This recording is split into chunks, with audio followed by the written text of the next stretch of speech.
You become one of the most passionate campaigners for Mr. Trump, isn't it?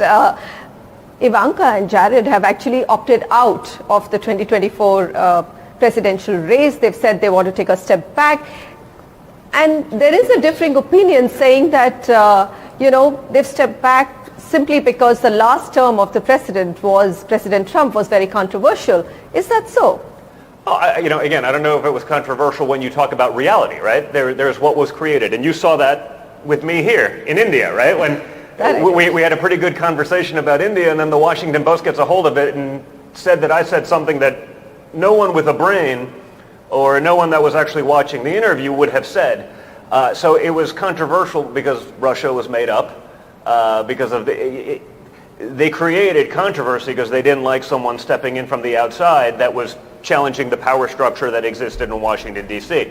For me, I guess during politics I found out I have the stomach for that. Not everyone does. Not everyone wants to deal with that all the time. I mean, it's a brutal and it's a vicious game. For me, that happens to be a happy place for me. I like the fight. So it's good. Ivanka and Jared, they were incredibly dedicated to that. But, to do that again and to go through that process, brutal is the word you use. It is. But like I said, look at. I'm seeing your social media account on a daily basis. I mean, that's you have to fight. But again, look at what. I mean, they were out there. The top people in the U.S. government, wanted to try me for something that is punishable by death. I mean, again, it was all nonsense. I mean, there's a better word for it. I just don't think I can use it on TV.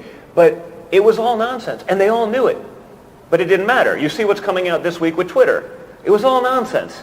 Everything's a conspiracy, except for 6 months later when it turns out to be 100% true. So while they say it was a tumultuous, well, it was only tumultuous because that was created by the press.